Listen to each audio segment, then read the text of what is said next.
Do you think by smuggling people in that you are harming your community or harming the country? No, what's the world without Mexicans? They hire a lot of people that are undocumented. How is that any different than slavery? Little section, they call us snowman.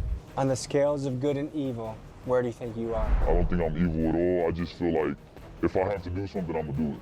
What's something tough you've had to do in this job? Having to drop off illegals on the side of the road while even being chased or anything it is. They were more scared of getting caught than crashing. ICE is going harder than ever, you feel me? All these mass deportations, a lot of these immigrants in Phoenix, we brought over. We used to stash like illegals in here. When you just see the stash houses and you see individuals living in these horrible conditions. How much do you think you made in your biggest month ever? Over 200,000. I had a guy on my Snapchat pick up off me for 3 years. Next thing you know, he's a cop. Creative to bring people across. The game will never stop. There's just Bro, Snapchat don't got some shit to like detect fucking, you know what I'm saying, legal shit, bro. Like, fuck, bro. Place to do it around Human smuggling across the southern U.S. border is a multi-billion-dollar business controlled by the most dangerous criminal organizations in the Western Hemisphere. From 2020 to 2024, millions of people crossed into the U.S. illegally, and this was perhaps the key issue that won Donald Trump his second term in office. Today, we're talking to the people that actually run the routes. We go into the field with two smugglers who have gotten thousands of migrants across the border and have operated under both Biden and Trump. These operators break down the economics of the trade, describe what it's like working for Mexican cartels, and we learn how the game has changed since Trump took over. And to get the full picture, we also speak with a Border Patrol agent who has spent 2 decades boots on the ground fighting against illegal immigration. This, folks, is a look inside the business of human Bro, I love how he gets both sides of the shit, bro. But first, a quick word from the sponsor of today's episode. Folks, we live in a world where accidents and lawyers are before you. 200 more the people that and now. This is our place right here. This is where we live. I just told you guys I wanted to make pickups. With that, like, I'm gonna show you guys deep down what we do. It ain't just for the money. We got love for all the people that come into our clubs. Chapo. I'm from Metro Phoenix area, and I'm a Poyero. For legal reasons that occurred while we were editing this video, we had to change this guy's name to Chapo. What made you choose human smuggling over drug trafficking? Drug trafficking is something different. That's a harder business to get into. Do your parents know what you do? Yep. What do they think about it? They think I'm a horrible ass dude. My families grew up a little different. Damn. They do things the Like right that. way and stuff, you know? And I chose the Like criminal line. that, To bro. prove he was legit, Chapo showed me his RICO indictment before we filmed together. After seeing it, it became clear that he and Steven were the perfect guys to teach us about this shadow economy. I would love to show the paperwork on screen, but with the legal names of Chapo and his co-conspirators all over it, I have to keep it confidential. We've been doing this for 10 years now. We've been in this game, in and out. We only speak about this because we got already indicted, and I think we're allowed to, you know? We all did federal time. I'm on a 22-person indictment. He's on his own indictment. Cause he got 22 bodies smuggled, bro. Like, we did Steven ass. and I used to do polleros. What got you into the business? Living the way I used to live, I didn't have much. You know, my dad was in and out of prison. He's illegal. Going in and out from the country, getting deported, coming back. How old were you when your dad got deported? First time I was about like 5 years old. How much were these people paid to make the journey? Off of one, probably 9 through 15 per person. How much do you think you made in your biggest month ever? Over 200,000. And what'd you do with that? Party, drugs, cars, clothes, jewelry. You blew it all? Bro, he should have fucking like got himself out of this life, bro. Fucking get some fucking, you know what I'm saying, real estate or some shit, bro. Fucking. Did it make you happy? I don't know, search up a YouTube tutorial, I feel bro. like I was on top of the world. And now, life is totally different, you know?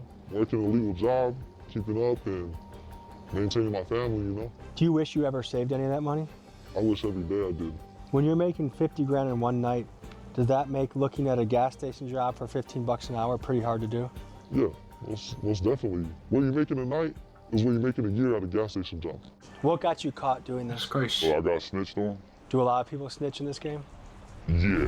A lot of young guys, how they get caught up is they can't help but flex on social media. Yep, I did at one point. We'd be on there flexing 500,000. Sometimes I had boys flexing a mil sometimes. So had you not flexed on social media, would you have gotten caught, do you think? No, I would have never gotten caught. At one point, we're facing 15 to 20 years. All these little dogs out here trying to do it now. So he got caught because he was flexing, bro. That's Hey, crazy. shout out to you guys. It is burnt. How has Trump changed the game? Well, ICE is going harder than ever, you feel me? All these mass deportations, a lot of these immigrants in Phoenix, we brought over. With the mass deportations, does that mean that you have way more clients because you keep recycling through the same ones over and over? Yeah, I've seen the dudes go back and forth 6 times already. When I used to pick up myself, They milking the fuck out of that dude, bro. 16 oils in a pickup truck, and we're over here driving through a drive-thru at McDonald's because I feed all my people. Sometimes they'd come stay the night at my crib if they didn't have nowhere to go for a few days. Anything you want to say to Donald Trump? Donald Trump, if you're listening to this, man, just respect the Mexicans and let them come live here and, help them out. ICE arrested a criminal illegal immigrant from Uzbekistan. He's wanted in his home country for alleged involvement in a terrorist organization. A lot of people on the right wing politically are scared that right now coming in illegally are Chinese nationals, Islamic terrorists, are people that want to cause real harm to the country. Do you think there's any realness to their fear?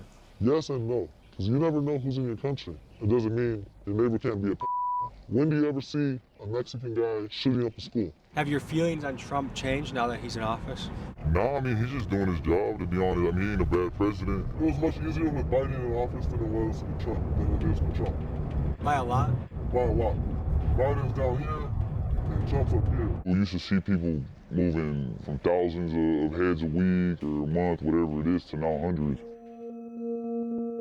Damn, they got We're nerfed. driving down the dusty roads in Arizona towards Tucson, where we're going to be meeting with a former Border Patrol agent who served for 22 years and can give us the insights on human smuggling, drug trafficking, the cartel infighting, and a lot of the information that a lot of us want to learn about. Second POV unlocked.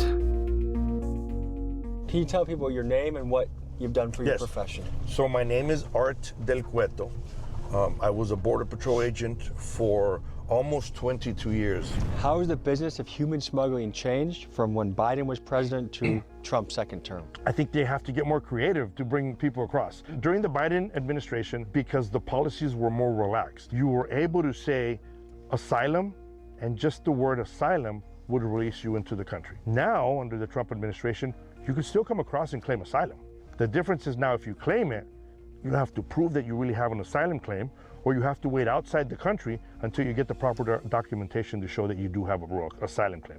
Folks, we are looking currently at a Trump presidency where he just gave a State of the Union address with his lowest approval rating yet. While his administration has been plagued by corruption and cover-up allegations, one thing is undeniable. For those that voted for a secure border, Trump has surely delivered. And because true illegal immigration numbers are impossible to track, the barometer Border Patrol uses to measure border activity is apprehensions, or in other words, how much contact agents are actually making with illegal migrants. And right now, Americans are seeing the lowest amount of border activity than they have seen in decades, meaning those that are in the business of smuggling are having to get scrappier to keep their operation going. So back then, if you were just a smuggler, you could bring a group of, say, 500 people across this border.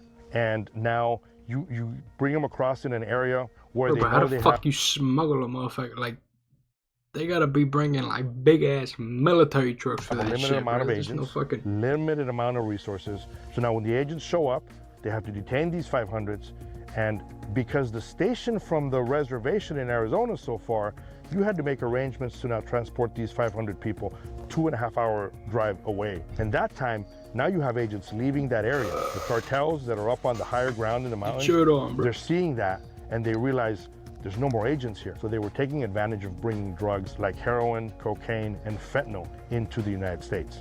What do you think about ICE investing resources to getting a guy that's been a plumber or a contractor for the last 15 years, spending a lot of resources to get a guy like that out when we already have a shortage of those type of people? I think it goes back to, if I have a perfect driving record, should I be forced to have car insurance? So do we have to wait for the accident to happen to have somebody that's has some type of liability? So I understand what you're saying. Should we waste our time on that? I don't think we're wasting our time. Has Trump completely stopped the game? The game will never stop. There's just more ways to do it around now. Yeah, bro. What have you learned about They strengthened their methods. And the criminals will strengthen Defense. theirs too, bro. That's getting indicted. The feds work in a whole different way than we ever thought they would. I had a guy on my Snapchat pick up off me for 3 years. And next thing you know, he's a cop the entire time. Wait, a guy that you thought was your runner was a police officer? Yes. And he did it for 3 years? He did it for 3 years. I was in investigation for 3.5 years. Folks, this is a high-stake profession. A typical sentence for human trafficking is 2 to 5 Bro, years. you got 48, bro. But an aggressive prosecutor can ask for 10 years per person smuggled. As both these guys I'm interviewing have already done hard time for trafficking, they are acutely aware of the risks that come with this job. What the fuck is this? What the fuck is going on? Like all these people on the buses, it's police transport. You see a lot of people. Oh, the vice Yo, Tommy got nervous, bro. He's like, yo. president. Oh, yeah. He's speaking today. That's the vice president is right up here somewhere. Yeah. So for context, folks, TPUSA is having an event, and JD Vance is the final keynote speaker, and we just saw the presidential entourage. These guys are not getting busted by the feds, so that's good news, right? I was shocked a little bit. 2 human traffickers just casually hanging. Yo, he was like, yo, imagine if he got caught, bro. Tommy G in the back seat, like, oh, fuck, what do we do now, bro? Yo. JD Vance right now. Then you don't know how many are passing by with boils, you know? It's still an ongoing thing. So how long did you guys serve? I did a total of 5 years. I did. I was 18 in my first charge. Did 6 months. My lawyer got me out on pretrial. I did a year of house arrest waiting for my case. And then I did, they hit me with 20 something months, and I served 18 months out of that. While I was going on with my indictment, I almost lost my mom in a car accident while on house arrest. I also feel like God has things to do with it, you know? I don't think it's just the feds, you Word. know? I think it's just meant to go that way. I feel like it's a second chance. Yes, sir, bro. And bro, they got that shit on right now, bro. It's that shit, bro. We call this little cartel. Looking ass. Majority of my players come through here. This is like one of the main streets right here. All these little trailers. I don't want to say too much where, you know what I mean? Cause it's, but a couple houses out of here, you know, Yo, boo. it's something different. Is this maybe on there's a cop? Right there. There's a cop to the left. Cop? Right there. Yeah. Let's go down. Yeah, go. And see, it's all hot now, right? That looked like an undercover in there right there, too. Get low, bro. Get low. Right now are probably abandoned. Maybe they have people in it. They can say they're for sale, and they're already been sold. We used to stash like illegals in here. Damn. You probably even have some homeless people living in this. In a spot like this, you can leave about like a couple photos in here. If you ever like, let's say there's people like in my past. I've had a couple people that have been like, oh, I'm just gonna leave them here because I need to go for gas. I need to go see something over here. Sometimes you can stash them in a spot like this for like days. You bring a little bit of food, all in that water, make sure that they got. Hey. Make sure they got gallons of water. And we make sure that like they're fed. We come feed them 4 or 5 times a day. They've been walking for 7 days, like a week, 2 weeks. When illegal immigrants make it across the border successfully, they may end up in a safe house that looks like this, but not all border crossings turn out well. In fact, the process of human smuggling can be quite dangerous and even end in death. Just look at the summer of 2022 incident in San Antonio where 53 people died of heat exposure while trapped in a metal trailer, or this 2025 case off the coast of San Diego where 4 migrants drowned to death when their boat flipped over, and the list goes on. Dying in the desert, coyotes leaving them locked in trunks. Even recently, a smuggler showed me a situation where one of his pollos got stuck in barbed wire trying to cross. All this to say, illegal or not, the people that try and come to the United States risk a lot to do so. We hydrate them, we feed them, we respect them. You know, as long as they respect us, our biggest thing was take care of the pollos when you have them. Because you don't know where the next destination is. They could be walking the streets for months at a time looking for a job and then barely get on their feet, you know?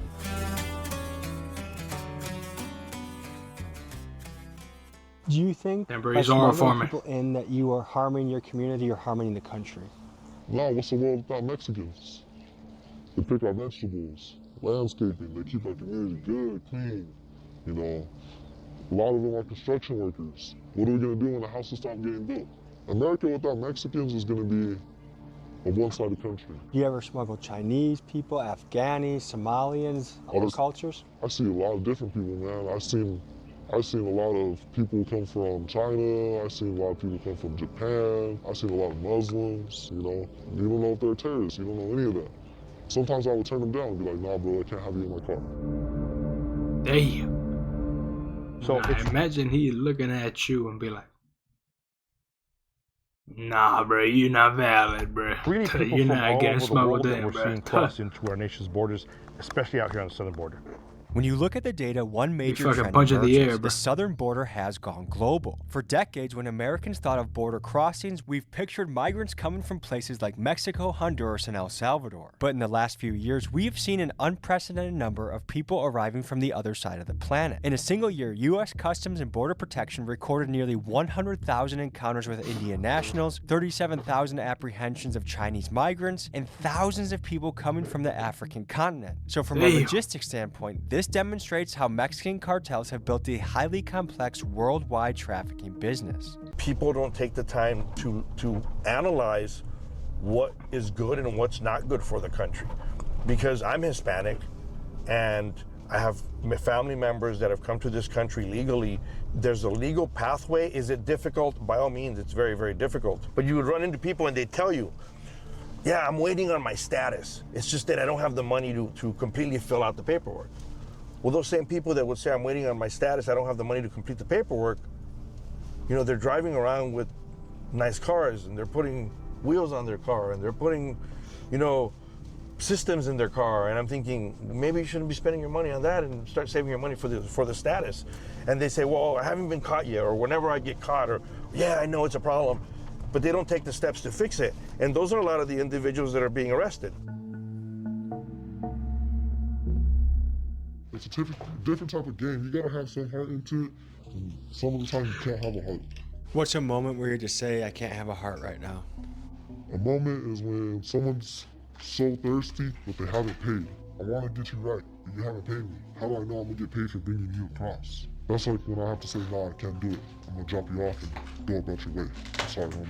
You know? And that's kind of the times where I'm like, I should just buy them water. But like, you haven't paid, so why am I gonna sit there and take care of you if you haven't took care of me? So like, if their families don't pay you, hold them. But you know, you just hold them there. Like they'll live there, they eat there, whatever. If it takes too long, this is a spot like where you can boom, bring somebody, leave them here for a couple, you know what I mean, a couple hours. Let's say you're getting chased or something, boom. Hold up, boom, kick it here, whatever, boom. Bump in and you back in the high-speed chase. Live in action. Love it. Shout out to like I said, is the one that taught me to have a heart in this game. So I was real heartless as like young. You know, they don't want to pay, drop him off on the side of the road, figure your way up to Phoenix. And he would always yell at me, nah, Paul, just take him, just take him, just take him. You know, you gotta, you know, these people are trying to get across. On the scales of good and evil, where do you think you are? I don't think I'm evil at all. I just feel like if I have to do something, I'm gonna do it. What's something tough you've had to do in this job? Having to drop off illegals on the side of the road while even being chased or anything it is. When you do a high-speed chase with illegals in the back, how scared were they? They were more scared of getting caught than crashing. Someone was laying in this bathtub right now. Just be, like we used to tell the boys or whatever, be kicked back about it. They got a little bathroom to come, you know, handle the business in. Definitely some old clothes, you know, like stuff like this. Some borrowed pizza right it's always a little sign. But does the bathroom even work? Like, you know, someone was definitely stashed. So no doubt about it, this was a stash house. Yeah, this was definitely used at one point. I mean, I could say I used this house before. Sometimes the stash houses, you gotta, if you know the game, you gotta stash them in there sometimes for a week, sometimes even months, 3 days, 4 days. This is like a quick, like, okay, boom, like, we're like, let's say a day, you know? So how often would you just switch vehicles in this game? You know, sometimes we'll just take a risk, be like, just take the same car, usually within the same week about 4 to 5 times. And then they got cameras that, on like near the checkpoints, that read license plates. Front cameras, They match your plate. Like, let's say they put us over together one time. They're like, this car's been through here about 6-7 times this week. Like, what's going on? So do you guys have to go no license plates? I'm trolling, bro. Sometimes you switch license plate off of another car that's the same type of car. We used to buy burners, that's what we call them. Like cars, we'll buy them off the marketplace. 3,000, okay, boom, use that, and then later on either sell it or let's say somebody got in a high-speed chase. That's what we used to do. We used to leave them there and then just dip out. So the people that you bring over, what was their common reason for coming here, do you think? Well, when I first picked up, I was like 14. I got Want to a know better a couple life. illegal immigrants inside the car, talking to them, hearing them pray in the bag, crying. They can't wait to see their kids. And think about it, I'm 14, 15 years old, bringing illegals that are around like 35 years old, 20, in their 20s, and then, you know what I mean, 30s. Do you think they were surprised when they crossed the border and a 14-year-old is waiting to pick them up? Yeah, they were surprised. They would always be surprised. They'll even cry to me sometimes. They'd cry sometimes and sit there like, what am I doing? I'm not gonna lie, a couple times I shed a couple tears. You know, I sat down and realized this was probably what my dad went through. Hey. Like, does the gang control this area or does the cartel control this area? Nah, this is more in the city, like you got gangs, you know what I mean? And you got some people that work for the cartel and everything, you feel me? Tell me about the Chapitos. They're good people, and, you know, I like them a lot. That's who we move work for. They're well respectful. So how has the battle between the El Mayo faction and Chapito faction impacted your business? It slowed down work for a little bit, because, you know, the wars in Mexico definitely put an impact on the businesses, because you got one organization worried about more drugs than human smuggling, and then you got human smuggling. Some people worried about human smuggling more than the drugs. It just matters where the money's at in the organization. When you just see the stash houses and you see individuals living in these horrible conditions, that alone is something. They're involved in every single aspect of smuggling, not just drugs, but human smuggling as well. Sometimes if you hear about some kind of killing that has happened, you don't know who's involved, but you know, you pretty much can figure it out. The state of Sinaloa themselves, they've been at war for over a year. There's individuals there in the city of Culiacan, which is the capital of Sinaloa. The people and the civilians that work there, they can't go out to the street from 7 p.m. to 7 a.m. As we were editing this video, big news broke in Mexico. Ruthless cartel boss El Mencho was killed in a massive raid that was carried out by the Mexican army and had the help of U.S. intelligence. This came after months of intense pressure from the Trump administration, who threatened to hit Mexico with additional tariffs if they did not get more aggressive with their war on the cartels. Within hours of El Mencho's death, cartel members torched vehicles, blocked highways, and killed over 24 Mexican National Guardsmen. It is still too early to tell how this will impact Mexico long term, but the immediate fear is that El Mencho's death will create a vicious spike in violence. You guys call these bandos? These are abandoned houses. Yeah, it's GG's, bro. We use them as a little stash spot for a few days. It's whatever, you know, get a few people in. Even if we have a super packed This is car, the trap house, we'll bro. go up in here, run up in there, make sure it's clear, and have all the boils dip inside, hide them out for a few days, and then go from there. Do you think this has barbed wire around it because it's been used as a stash spot so much? Yeah, the cops probably blocked it off. It's a known little stash spot for us. You know, the cops would be all over us, man. They'd be bothering us and shit out here. How many stash spots do you gotta have to make your business smooth? Multiple. I say more than 10. So when I look around here, I see buildings like this. There's abandoned houses around here. To me, it says there's a lot of tough economic times. And abandoned cars Yes, too, it is. bro. A lot of our communities depend on the human smuggling, because it's either human smuggling or drugs, and you know, it goes both ways. You gotta make money somehow. If you don't have a 9 to 5, you gotta make money somehow. If a young guy wanted to get a job right now, are there a lot of places hiring? It's hard. Like, yeah, there's a lot of places hiring, but it's a tough situation. It's a tough. Yeah, it's low pay. Low pay. No one wants to get paid $1,000 for 2 weeks of work when you can go out and make double that. Oh God. So what is the state of the union right now in the business of human smuggling? Look, it's still prevalent. They're still bringing individuals across. I think what they're doing is they're being more creative of it, because there is more law enforcement out here. But look, when you start looking at the numbers, they've dwindled down to nothing. And I think more importantly, the people that are crossing, they're actually facing consequences. One of the smugglers we talked to said that in a strange way, business is good because they've seen the same customer 5 or 6 times in the last few years because they get sent back, well, they get paid to bring them back over again. Yeah, they're charging the same amount of money. Look, this is the difference between the human smuggling. Hey, bro, that's the method, bro. Throughout the different times. Many times the drug car. No, I'm saying obviously, don't do illegal shit, but they found their method. You know what I'm saying? Yeah, put two and two together. Organizations that work directly with the drug cartels. They would charge people a certain amount of money to bring them into the United States, and they would guarantee you somewhere in the interior. Now, the money that they would charge would pay for the cost of the smuggling. They would pay for the cost of buying them food because you got to feed the product you're crossing. It would also pay for putting them in a stash house until they're able to bring them further in the United States. Under the Biden administration, they were able to charge the same amount of money, but they didn't have to do all that extra expenditure. The people that are protesting against ICE, against deportations, they don't want these people deported because they want them to be here because they enjoy the modern day slavery, because that's what it is. It's modern day slavery. If you go to areas down in the South, and I'm very familiar because I travel a lot, I've gone down to North Carolina. There's areas in North Carolina in the fields, like the cotton fields, the tobacco fields, where they hire a lot of people that are undocumented and they're living in kind of bunk houses, all of them crammed up together. And then in the weekend, they put them on a truck or a bus, they take them down to Walmart so they can get whatever they need, and then they drive them back to the farm so they can be there the whole time. How is that any different than slavery? Oh, because how do we get our fruits inside our stores? We pick them, you know? They supply for us and we supply for them. It's a mutual respect thing. Did you meet people that actually try to do it legally but couldn't, so that's why they turned to you? All the time.